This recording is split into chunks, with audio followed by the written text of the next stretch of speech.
জাতিসংঘের অধিবেশন শেষে ভোররাতে দেশে ফিরলেন প্রধান উপদেষ্টা ডক্টর মোহাম্মদ ইউনূস। নিউ ইয়র্কে ছিল অন্তর্বর্তী সরকার প্রধানের কর্মব্যস্ততা। বহু তরুণের আত্মত্যাগে সফল বৈষম্য বিরোধী আন্দোলন। প্রাণ বিসর্জনের পাশাপাশি বরণ করতে হয়েছে পঙ্গুত্ব, নেই কোনো ক্ষোভ আফসোস। 14 নম্বরের দিকে আইসা এলোপাতারি গুলি করছে, আমার গায়েও লাগছে এবং আরেকটা আমার ভাই ছিল লগে, ভাইয়ের গায়েও লাগছে। রগের ভিতর গুলি ঢুকছিল, পা কাটাই। বাবা মা বললো যে পাটা যদি না থাকে ছেলেটা তো থাকবে। সাবেক খাদ্যমন্ত্রী সাধন চন্দ্রের সম্পদের পাহাড়। ইউনিয়ন আওয়ামী লীগ নেতা থেকে মন্ত্রী হয়েই খুলে যায় ভাগ্য।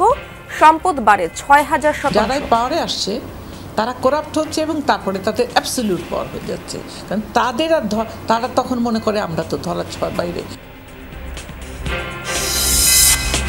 রাজনৈতিক প্রভাবে টেলিকম খাতের লাইসেন্স বাগিয়েছিল বিগত সরকারের প্রভাবশালীরা।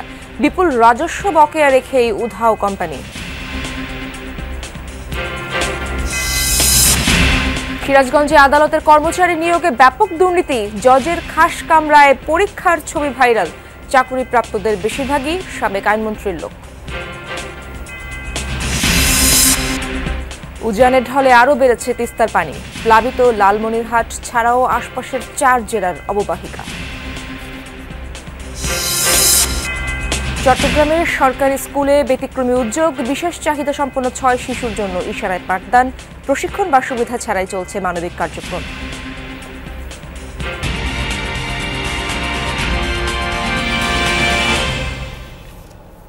আমন্ত্রণ যমুনা নিউজে আপনাদের সঙ্গে আছি আমি ইশরাত জাহান। এতক্ষণ শিরোনাম দেখছিলেন। জাতিসংঘ সাধারণ পরিষদের ৭৯তম অধিবেশন এবং অন্যান্য উচ্চ পর্যায়ের দ্বিপক্ষীয় বৈঠক শেষে দেশে ফিরলেন অন্তর্বর্তী সরকারের প্রধান উপদেষ্টা ডক্টর মোহাম্মদ ইউনূস। আজ ভোর ৩:৩০ নাগাদ প্রধান উপদেষ্টা এবং তার সফর সঙ্গীদের বহনকারী কাতার এয়ারওয়েজের বাণিজ্যিক ফ্লাইটটি শাহজালাল আন্তর্জাতিক বিমানবন্দরে অবতরণ করে। ২৭ সেপ্টেম্বর জাতিসংঘের সাধারণ পরিষদে ভাষণ দেন ডক্টর ইউনূস। তুলে ধরেন জুলাই বিপ্লবের বীরত্বগাথা। নতুন বাংলাদেশ বিনির্মাণে চান সবার সহযোগিতা। পাশাপাশি মার্কিন প্রেসিডেন্ট জো বাইডেন সহ 12টি দেশের সরকার, রাষ্ট্রপ্রধান এবং বিভিন্ন আন্তর্জাতিক সংস্থার প্রধানদের সাথে সাক্ষাৎ করেন তিনি। এছাড়া 40টি উচ্চ পর্যায়ের বৈঠকও করেন। আশা করা হচ্ছে বাংলাদেশের সাথে আন্তর্জাতিক বিশ্বের অর্থনৈতিক ও কূটনৈতিক সম্পর্ক জোরদারে বড় অবদান রাখবে প্রধান উপদেষ্টার এই কর্মতৎপরতা।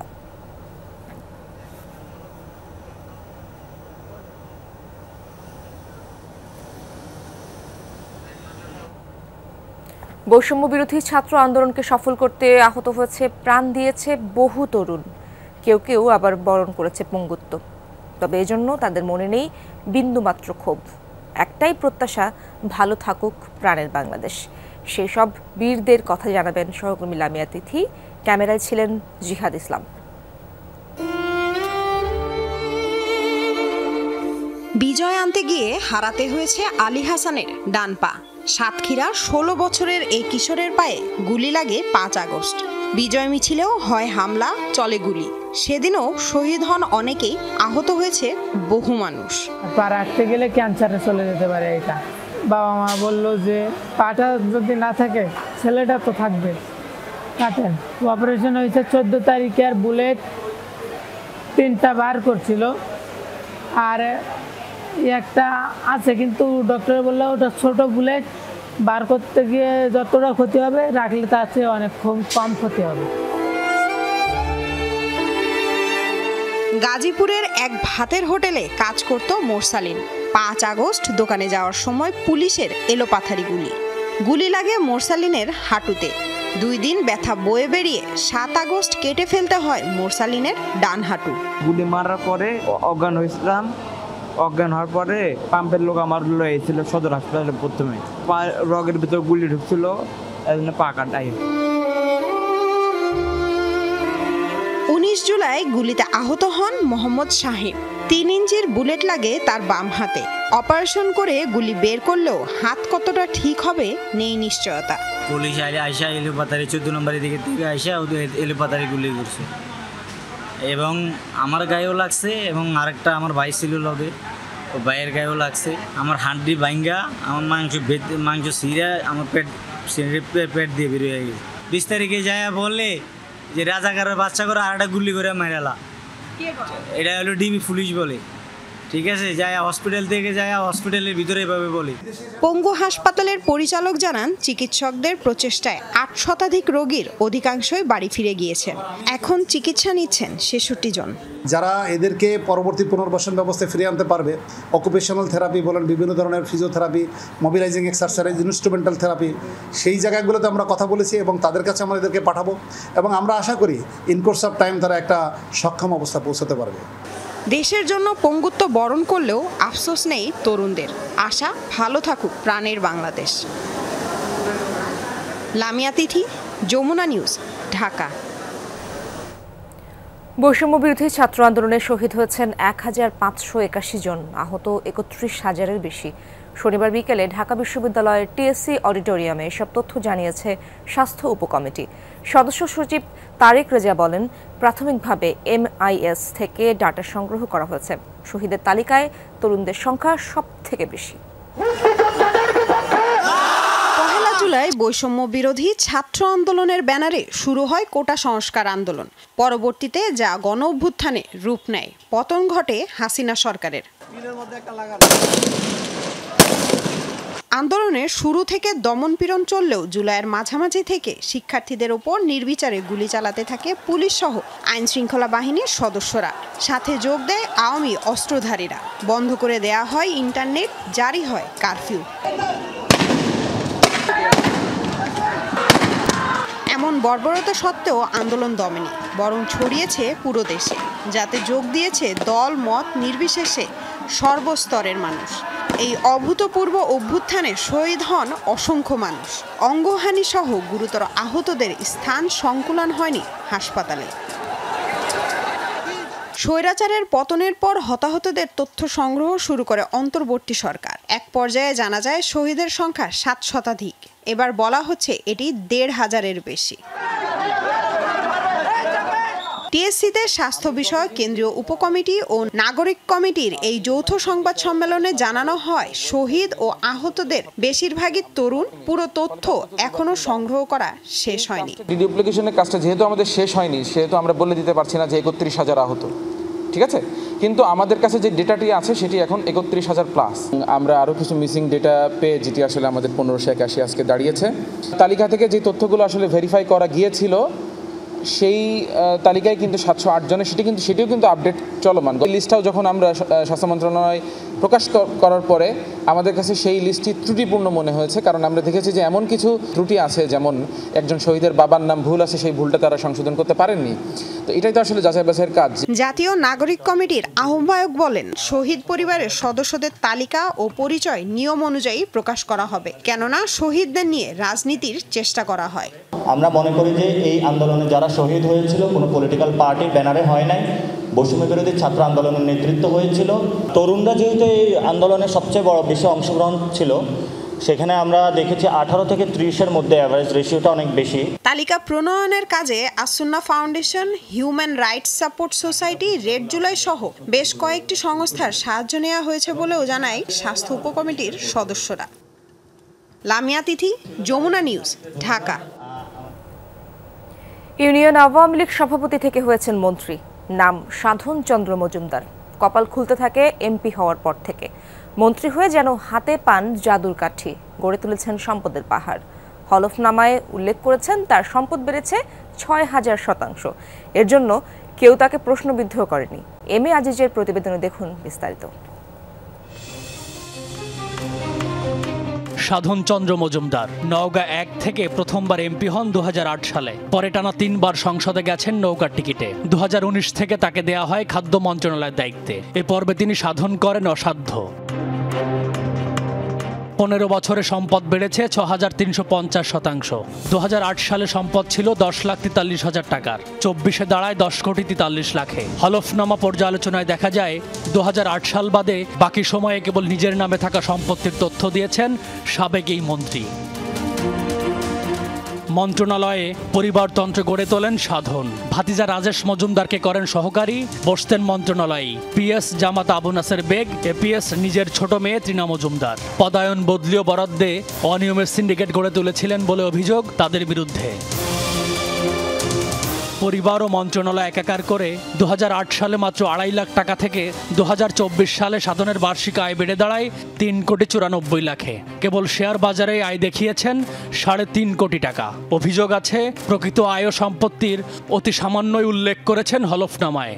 প্রার্থীরা তাদের তথ্য দিচ্ছে, সেটা সত্য নাকি মিথ্যা সেটা যাচাই হচ্ছে না।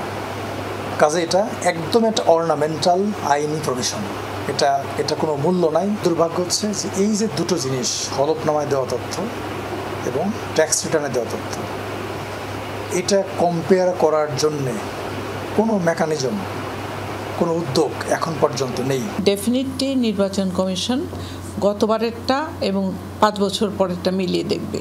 15 বছর তো অনেক পরের কথা। যারাই পাওয়ারে আসছে তারা করাপ্ট হচ্ছে এবং তারপরে তাদের অ্যাবসলিউট পাওয়ার হয়ে যাচ্ছে। কারণ তারা তখন মনে করে আমরা তো ধরাছোঁয়ার বাইরে, আমরা তো একমাত্র যারা আমাদের নমিনেশন দিয়েছে তাদের কাছে রেসপন্সিবল, তাদের কাছে অ্যাকাউন্টেবল। আমরা তো জনগণের কাছে অ্যাকাউন্টেবল না, কারণ জনগণ তো একবার এমপি হয়ে গেলে 5 বছরের মধ্যে তাকে সরাতে পারছে না। চালের বাজারে সিন্ডিকেট, জলাশয় দখল সহ অবৈধভাবে সম্পদ অর্জনের অভিযোগ থাকলেও সাধনকে চ্যালেঞ্জের মুখে পড়তে হয়নি গত 15 বছরে। এমি আজিজ, যমুনা নিউজ, ঢাকা। রাজনৈতিক প্রভাব খাটিয়ে টেলিকম খাতে একের পর এক লাইসেন্স হাতিয়ে নিয়েছিল আওয়ামী লীগ সরকারের প্রভাবশালীরা। নামে মাত্র বিনিয়োগ করে বিপুল মুনাফায় থেমে যাননি তারা। লোপাট করেছে সরকারের হাজার হাজার কোটি টাকার রাজস্ব। পাওনা আদায়ে সোচ্চার থাকলেও রাজনৈতিক প্রভাবে বারবার ব্যর্থ হয়েছে বিটিআরসি। সংঘবদ্ধ চক্রের মদদে বিপুল পরিমাণ টাকা নিয়ে উধাও হয়েছে প্রতিষ্ঠানগুলো, এমন অভিযোগ সংস্থাটির কর্মকর্তাদের। আইএলডিটিএস পলিসির আওতায় পরিচালিত স্তরভিত্তিক টেলিকাঠামো ব্যবসায় দাপট ছিল পতিত আওয়ামী লীগ সরকারের রাজনৈতিক প্রভাবশালীদের। গত 15 বছরে আইজিডব্লিউ, আইসিএক্স এবং আইআইজি অপারেটরের বেশিরভাগ লাইসেন্সই হাতিয়ে নিয়েছেন আওয়ামী লীগ নেতারা। নামমাত্র বিনিয়োগের বিপরীতে বিপুল মুনাফা করার কৌশলেই আটকে থাকেনি তাদের নিয়ন্ত্রিত মধ্যস্বত্বভোগী এই প্রতিষ্ঠানগুলো। সরকারের বিপুল পরিমাণ রাজস্ব বকেয়া রেখেই কেউ কেউ প্রতিষ্ঠানও গুটিয়ে নিয়েছেন। পৃথিবীর কোথাও এই ধরনের ইকোসিস্টেম নাই। সো টেলিকম পৃথিবীর সব দেশেই প্রায় একই রকম, কম বেশি। বাট হঠাৎ করে এই ধরনের একটা টায়ার সিস্টেম যখন নিয়ে আসা হলো, তখন এটা একটা সম্পূর্ণ একটা ব্যতিক্রম ধর্মী একটা ধারণা ছিল। সব কিছুর মূলে আসলে রাজনৈতিক দুর্বৃত্তায়ন, যেখান থেকে আসলে এই ধরনের একটা লাইসেন্সিং রেজিম, যে অসংখ্য মানুষকে লাইসেন্স দেওয়া, প্রয়োজনীয় অতিরিক্ত লাইসেন্স দেওয়া এবং তাদেরকে একটা দুর্নীতির সুযোগ তৈরি করে দেওয়া হয়েছে। এখান থেকে বিটিআরসির তথ্যে দেখা যায় 3 ক্যাটাগরির বিভিন্ন প্রতিষ্ঠানের কাছে গত এক যুগে সরকারের পাওনা প্রায় 1,500 কোটি টাকা। 6 আইজিডব্লিউ প্রতিষ্ঠান রাজস্ব ফাঁকি দিয়েছে 900 কোটি টাকার বেশি। এর মধ্যে আওয়ামী লীগ নেতা শামীম ওসমানের আইজিডব্লিউ প্রতিষ্ঠান কাই টেলিকমের বকেয়ার পরিমাণ 126 কোটি টাকা। জাহাঙ্গীর কবির নানকের স্ত্রীকন্যার প্রতিষ্ঠান রাতুল টেলিকম রাজস্ব ফাঁকি দিয়েছে 130 কোটি টাকার বেশি। আর কারাগারে থাকা সাবেক ডেপুটি স্পিকার শামসুল হক টুকুর ছেলের প্রতিষ্ঠান ভিশনটেল ফাঁকি দিয়েছে 235 কোটি টাকার বেশি। পাওনা আদায় নিয়ন্ত্রক সংস্থা সোচ্চার হলেও রাজনৈতিক প্রভাবে তা ব্যর্থ হয়েছে। আদালতের দ্বারস্থ হলেও এখনও উদ্ধার হয়নি সরকারের এই বিপুল পরিমাণ রাজস্ব। 23টা প্রতিষ্ঠান আছে, ওখানে আমরা প্রায় 10 কোটি 29 লক্ষ টাকার মতো এখনও পাই। 12 সাল থেকে 15 সালের যে লেট ফি, সেটাতে আমরা পাচ্ছি ওখানে প্রায় 117 কোটি টাকার মতো। আর বন্ধ যে ইয়াগুলো আছে, ওখানে আমরা পাচ্ছি প্রায় 921 কোটি টাকা, যেটার জন্য দুদকে মামলা হচ্ছে। আমাদের এটা কালেক্ট করার জন্য আমরা অনেক চেষ্টা করেছি, কিন্তু সবসময় ব্যারিয়ারটা পেয়েছি। 4 মোবাইল অপারেটরের মধ্যে কল লেনদেনের জন্য ইন্টারকানেকশন এক্সচেঞ্জ আইসিএক্স অপারেটর আছে 26টি। এসব প্রতিষ্ঠানের বকেয়া থাকা 238 কোটি টাকা আদায়ে গলদঘর্ম হয়েছে নিয়ন্ত্রক সংস্থা। এর মধ্যে আওয়ামী লীগ নেতা আব্দুস সোবহান গোলাপের প্রতিষ্ঠান এমএম কমিউনিকেশনস ফাঁকি দিয়েছে 53 কোটি টাকার বেশি।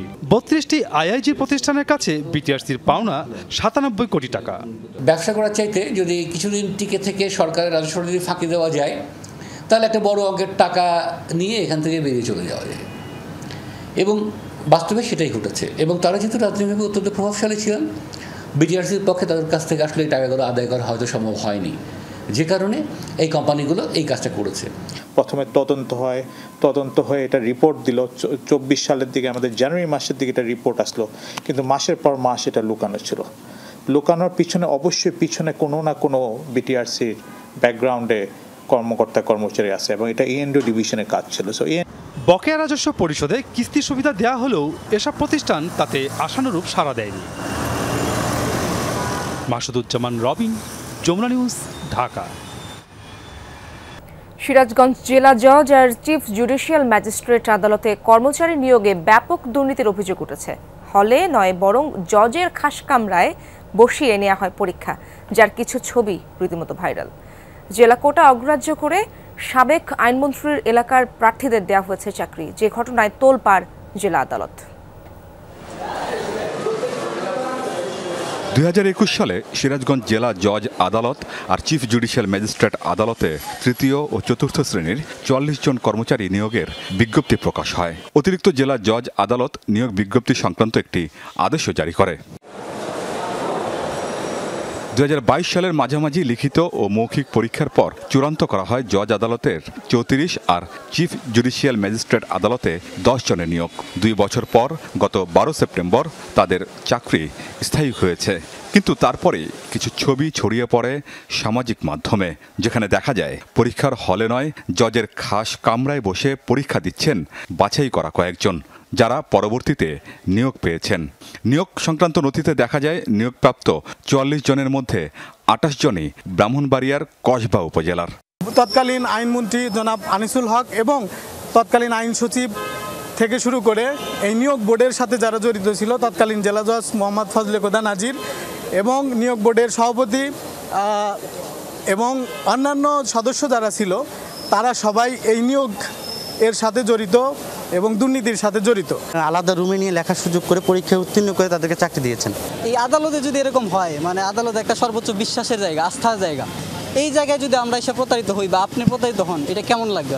এরকম অনেক দুর্নীতি এবং সাথে জড়িত ছিল এই আইনমন্ত্রী এবং আইন সচিব এবং সাবেক বিচারপতি। আমাদের সিরাজগঞ্জের জজ কোর্ট, ম্যাজিস্ট্রেট কোর্টের অধিকাংশ ভাইবেদার বেকার, অথচ ব্রাহ্মণবাড়িয়া থেকে, কুষ্টিয়া থেকে, জায়গায় জায়গায় থেকে তারা লোক এখানে নিয়োগ দিচ্ছে। ছবি আর অভিযোগের বিষয়ে জানতে চাই চাকরি পাওয়া কয়েকজনের কাছে। না, পূর্ণাঙ্গ নাম নম্বর লেখা থাকতে পারে, কিন্তু এটা আমি পরীক্ষার হলে পরীক্ষা দিচ্ছি এবং সঠিকভাবে আমার নিয়োগ হয়েছে। এগুলো নিয়ে কর্তৃপক্ষ দেখছে, এগুলো যে নিউজ করছে কর্তৃপক্ষ দেখছে, কর্তৃপক্ষ নিয়ে এগুলো তদন্ত করতেছে, কর্তৃপক্ষ জানে এগুলো। আমি এত কিছু জানি না, আপনার স্যারের সাথে কথা বলুন। না স্যার, আমার কি ঘটনা জানাজানি হলে 3 জনের নিয়োগ স্থগিত করেন সিনিয়র জজ এম আলী আহমেদ। বাকিদের বিষয়ে এখনও সিদ্ধান্ত হয়নি। জেলা প্রার্থীর কোটা উপেক্ষার প্রতিবাদ জানিয়েছে সিরাজগঞ্জ স্বার্থ রক্ষা কমিটি। নিয়োগ বাতিলের দাবিতে মাঠে নেমেছেন চাকরি বঞ্চিতরা। সংহতি জানাচ্ছেন আইনজীবী আর বৈষম্য বিরোধী ছাত্ররা। 44 জনের ভিতরে যদি 28 জনই ব্রাহ্মণবাড়িয়ার হয়, তাহলে আমরা কিভাবে অগ্রাধিকার পেলাম? যদি এই নিয়োগ বাতিল করা না হয়, তাহলে ছাত্র জনতা আবার কঠোরভাবে হুঁশিয়ারি দিয়ে সিরাজগঞ্জ জজ কোর্ট প্রাঙ্গণে তুখর আন্দোলন গড়ে তুলবে। আমাদের যারা বিচারক মণ্ডলী নিয়োগ কমিটিতে ছিলেন, সেই নিয়োগ কমিটির যে বেআইনি কার্যক্রম হয়েছে, সেই কার্যক্রমের বিরুদ্ধে এতদিন কেউ প্রতিবাদ করেনি। এই আইনমন্ত্রী তিনি কিন্তু জেলে আছে এই সমস্ত অপকর্মগুলো করার কারণেই। এই আইনমন্ত্রী আনিসুল হক বহু অপকর্মের সাথে জড়িত। এই দুর্নীতি নিয়োগ বাতিল করতে হবে এবং যারা এই দুর্নীতি করেছে, বিশেষ করে আইনমন্ত্রী, আইন সচিবের আমি বিচার চাই। বিষয়টি নিয়ে সাবেক সিনিয়র জেলা জজ, বর্তমান সিনিয়র জেলা জজ ও নিয়োগ কমিটির সদস্যরা ক্যামেরায় কথা বলতে অপারগতা জানিয়েছেন। আমিন বাবু, যমুনা নিউজ। উজানের ঢলে তিস্তার পানি আরও বেড়েছে, প্লাবিত নতুন নতুন এলাকা। পানি উন্নয়ন বোর্ড জানিয়েছে ভোর 6টা থেকে তিস্তা নদীর পানি ডালিয়া পয়েন্টে বিপদসীমার 2 সেন্টিমিটার আর কাউনিয়া পয়েন্টে 29 সেন্টিমিটার উপর দিয়ে বইছে। এতে লালমনিরহাটের 5 গ্রাম, আদিতমারি সহ 6 উপজেলার চরাঞ্চলের নতুন এলাকা প্লাবিত হয়েছে। ডুবেছে রংপুর, কুড়িগ্রাম, গাইবান্ধা ও নীলফামারীতে তিস্তা অববাহিকার নিম্নাঞ্চল। পানিবন্দী বহু পরিবার। বাড়িঘর, রাস্তাঘাট ডুবে যাওয়ায় চরম ভোগান্তিতে বাসিন্দারা।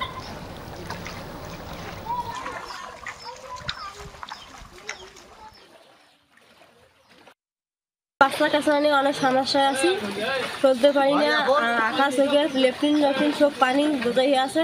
খানা যে রোজগার করবো সেটা আমরা পাচ্ছি না, খুব কষ্টের মধ্যে আছি।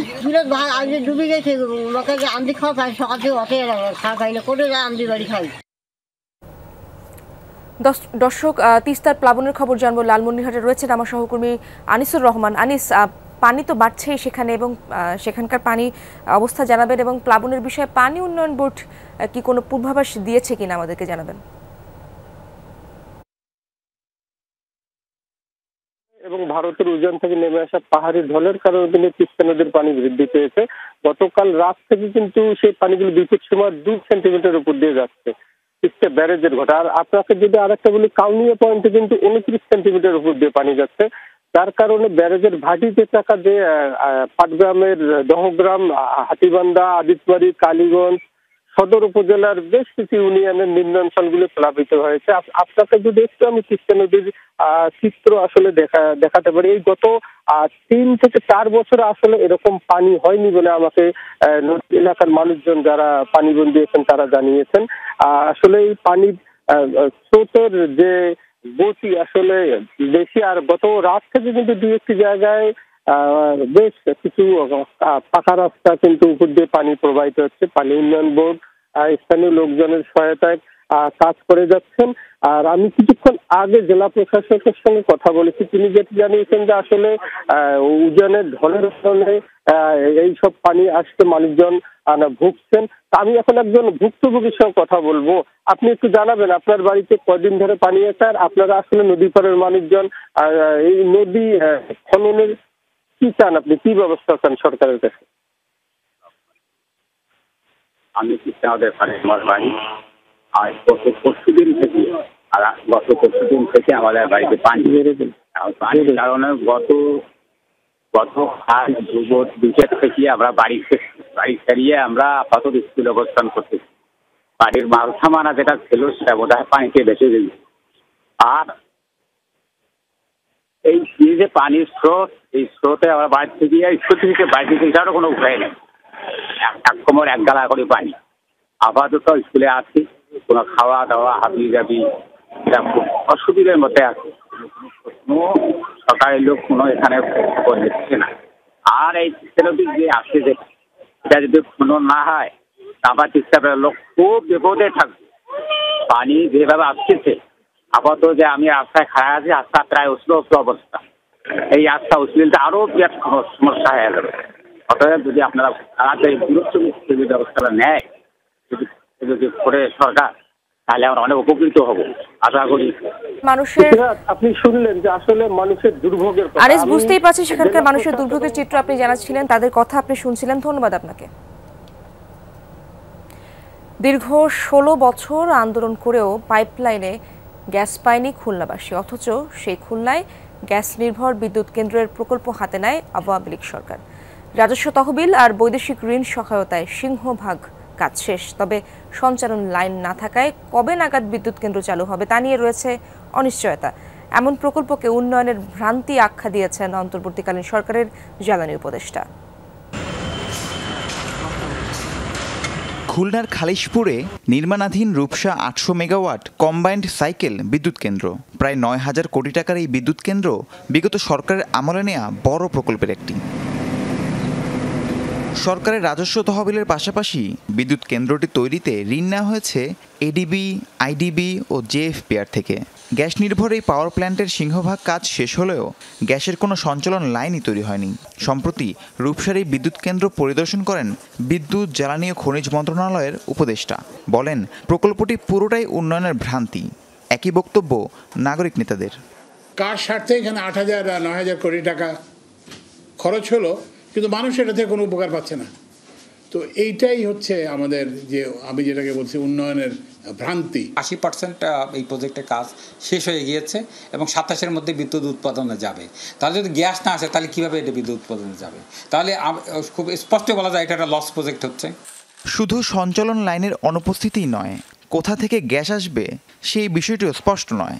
তাই জ্বালানি উপদেষ্টার মতে অনিয়মের মাধ্যমে গড়ে তোলা এই প্রকল্প বর্তমান সরকারের গলার কাটা।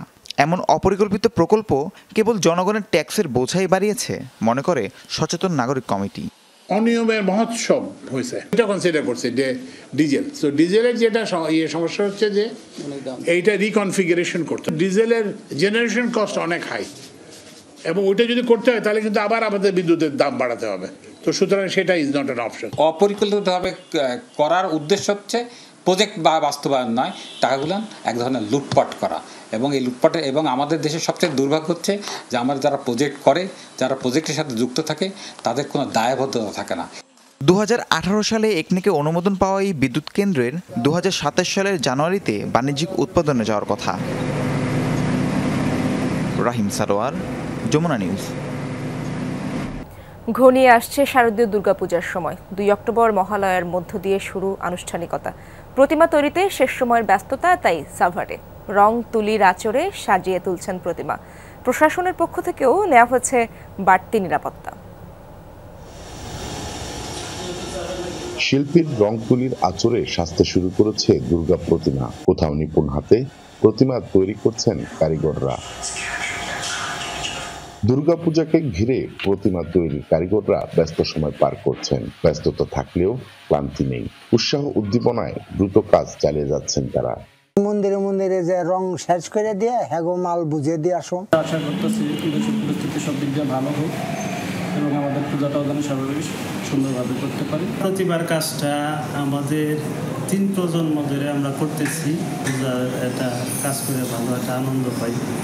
এবার সাভার ও ধামরাই উপজেলায় 379টি মণ্ডপ তৈরি হয়েছে, যেখানে হিন্দু ধর্মাবলম্বীদের আচার রীতিনীতি মেনে উদযাপন হবে শারদীয় দুর্গা উৎসব।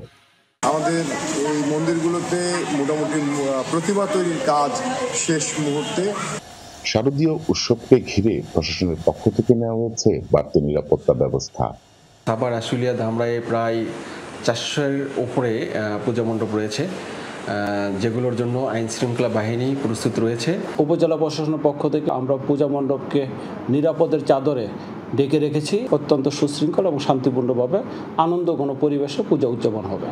এবার দেবী দুর্গা আগমন হবে দোলায় চড়ে, আর গজে করে ফিরবেন মত্ত থেকে কৈলাসে। মাহফুজুর রহমান নিপু, যমুনা নিউজ, সাভার। দর্শক, দুর্গাপূজার প্রস্তুতির খবর জানবো। সাতক্ষীরায় যেতে চাই, আমার সহকর্মী আকরামুল ইসলাম সেখানে রয়েছেন। তিনি রয়েছেন তালার শিবপুর পালপাড়া সার্বজনীন দুর্গা মন্দিরে। আকরাম, পূজার প্রস্তুতি আর নিরাপত্তা কেমন দেখছেন আপনি আমাদেরকে জানাবেন, এবং জেলায় এবার কয়টি মণ্ডপে পূজার আয়োজন করা হয়েছে?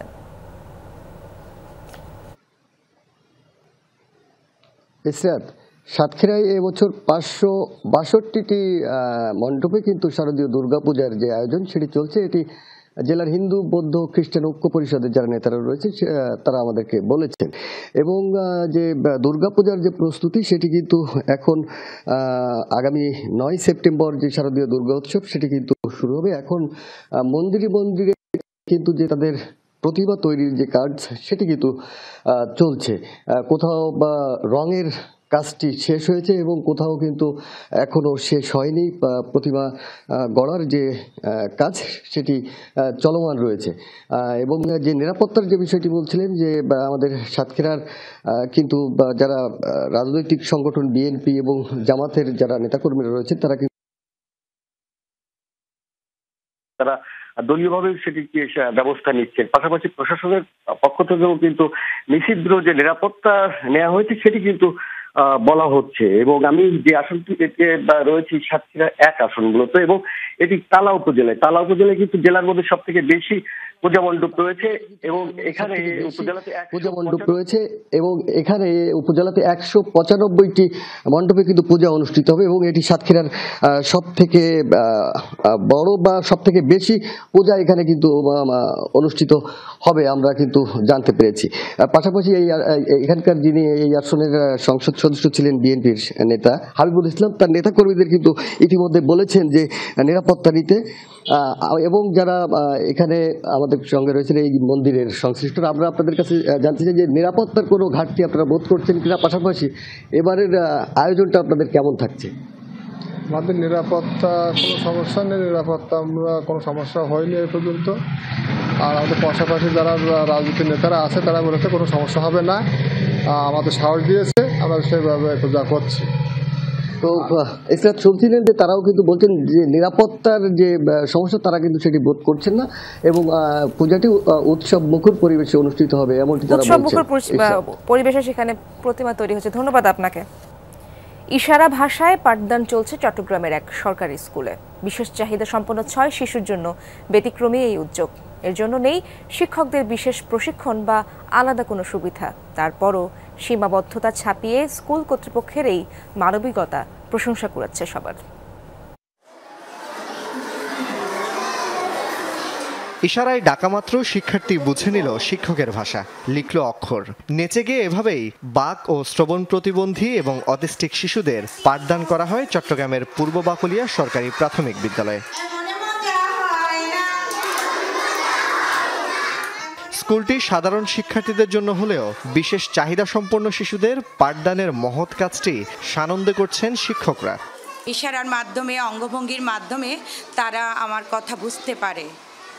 এভাবে করে আমি ওদের কাছে পৌঁছে যাই, ওদেরকে লেখা শেখায়, সব কিছু চলে আমার ইশারা এবং অঙ্গভঙ্গির মাধ্যমে। যখন বেশি একটু গন্ডগোল করতে চায় বা বিশৃঙ্খলতা করে, ওদেরকে জাস্ট এরকম ও খুশি আমিও খুশি, জাস্ট এতটুকু। মায়ের ভালোবাসা দিলে সবাই সবকিছু জয় করতে পারে। শিশু শ্রেণীর 129 জন শিক্ষার্থীর সাথে পাঠদান করা হয় বিশেষ চাহিদা সম্পন্ন 6 জনকে। তাদের সাথে স্বাচ্ছন্দ্যে মিলেমিশে থাকে বাকি শিশুরা। পড়ালেখা, খেলাধুলা, পিটি এগুলো করি। আমি স্কুলে এসে পড়ালেখা করি, আমাদের বন্ধুদের সাথে নাচ করি, গল্প পড়ি, এটা আমার অনেক ভালো লাগে। গান করি, পিটি করি, জাতীয় সঙ্গীত করি। নানা সীমাবদ্ধতার মধ্যেও নিজ উদ্যোগে এই কার্যক্রম পরিচালনা করছে স্কুল কর্তৃপক্ষ। সরকারি সহযোগিতা পেলে এর ব্যাপ্তি বাড়ানোর চিন্তা তাদের। আমাদের আলাদা প্রশিক্ষণ নাই এদের জন্য, যারা সিভিয়ার স্পেশালাইজ চাইল্ড ওদের জন্য আলাদা স্কুল আছে। এরপরেও যেহেতু আমাদের ক্যাচমেন্ট এরিয়ায় এই বাচ্চাগুলো আছে, আমরা ভর্তি করিয়েছি। বিশেষ চাহিদা সম্পন্ন শিশুদের আলাদা করে পাঠদান ও শিক্ষা কর্মসূচি বৃদ্ধি করতে বিশেষায়িত স্কুল নির্মাণের তাগিদ দিচ্ছেন সংশ্লিষ্টরা। জোবায়েদ ইবনে শাহাদাত, যমুনা নিউজ, চট্টগ্রাম। বিদ্যালয়ের বিভিন্ন ফান্ড থেকে প্রায় 2 কোটি টাকা লোপাট। জয়পুরহাটের নিকটদিঘি নান্দুলা উচ্চ বিদ্যালয় থেকে সদ্য পদত্যাগ করা প্রধান শিক্ষকের বিরুদ্ধে উঠেছে এই অভিযোগ। বিষয়টি অনুসন্ধানে প্রশাসন সহ বিভিন্ন দপ্তরে লিখিত অভিযোগ করেছেন শিক্ষক শিক্ষার্থীরা। গঠন করা হয়েছে তদন্ত কমিটিও। বিশাল আকারের এই দিঘিটি পাঁচবিবির নিকটদিঘি নান্দুলা উচ্চ বিদ্যালয়ের। 10 একরের মতো আবাদি জমিও আছে স্কুলের নামে। জলাধার আর জমি লিজ দিয়ে স্কুল কর্তৃপক্ষের বছরের আয় কয়েক লাখ টাকা। এর বাইরে রয়েছে টিউশন ফি সহ বিভিন্ন খাত। স্কুল কর্তৃপক্ষের হিসেবে সব মিলিয়ে বছরে আয় প্রায় 2 কোটি টাকা। এসব অর্থ নয়ছয়ের অভিযোগ উঠেছে সদ্য পদত্যাগ করা প্রধান শিক্ষক কবির উদ্দিন সহ স্থানীয় প্রভাবশালীদের বিরুদ্ধে। প্রায় সময় দেখা যায় যে বিদ্যুৎ বিল বিচ্ছিন্ন, আপনার লাইন বিচ্ছিন্ন হয়। এবারও কিন্তু 43,000 টাকা বিদ্যুৎ বিল বকেয়া আছে। 6 লক্ষ টাকা দিঘির খাজনা বকেয়া আছে। 3 বছরে 21 লক্ষ টাকা লিজ হয়েছে। কিন্তু এর আগের মাঝখানে 3 বছর বাদ দিয়ে যে 21 মাস, এই 21 মাস সময়টা পুকুর কিন্তু পড়ে থাকেনি, পুকুর কিন্তু চাষ ছিল। এর মধ্যে টাকা পয়সা কেমন লেনদেন হয়েছে আমরা টিআর প্রতিনিধি হিসেবে আমাদের পক্ষে জানা এটা সম্ভব হয়নি। সরকার পতনের পর শিক্ষক শিক্ষার্থীদের দাবির মুখে পদত্যাগ করেন কবির উদ্দিন। তার অনিয়ম দুর্নীতির বিচার দাবিতে প্রশাসনে লিখিত অভিযোগও দিয়েছেন তারা। 18 সালের ব্যাচ থেকে 20,000 টাকা ফ্রি সোফা কিনা বাবদ নেওয়া হয়েছিল, কিন্তু ওই টাকাটা সোফা কিনা হয়নি। ওনার বিরুদ্ধে যে অভিযোগ গ্রহণ করা হয়েছে এগুলা সঠিক তদন্ত করে ওনার যে শাস্তি প্রাপ্ত হয় উনি সেই শাস্তি পাক। প্রধান শিক্ষক ছিলেন, তার বিরুদ্ধে যে অভিযোগগুলো রয়েছে এগুলোর সুষ্ঠু তদন্ত সাপেক্ষে তিনি যদি এর সুন্দর ব্যাখ্যা দিতে পারেন তাহলে তিনি আবার আমাদের মধ্যে ফিরে আসুক। আর আইনানুগ প্রক্রিয়াতেই আমরা চাই এটার সুষ্ঠু সমাধান হোক। ইউনো জানালেন, এই ঘটনায় তদন্ত কমিটি গঠন করা হয়েছে। প্রতিবেদনের ভিত্তিতে নেওয়া হবে ব্যবস্থা। এটা ওনার যে সবকিছু ডকুমেন্ট নিয়ে তদন্ত চলছে। আমরা একটা তদন্ত কমিটি করে দিয়েছি, বিষয়ে তদন্ত চলছে। এটা দুর্নীতির অভিযোগের বিষয়ে জানতে বাড়িতে গিয়েও পাওয়া যায়নি কবির উদ্দিনকে। কথা রাখেননি দেখা করার, পরে টেলিফোনে জানালেন তদন্তে বেরিয়ে আসবে সব। সরকার পতনের পরই আগে তো কেউ কিছু বলে না, ইয়া করে না। আগে তো আমি ওই জবাই করা গরুর মতো ছটফট করে। এই যেগুলো তদন্তাধীন অবস্থায় আছে, তদন্ত হয়ে যাক, তারপর কথা বলবো না।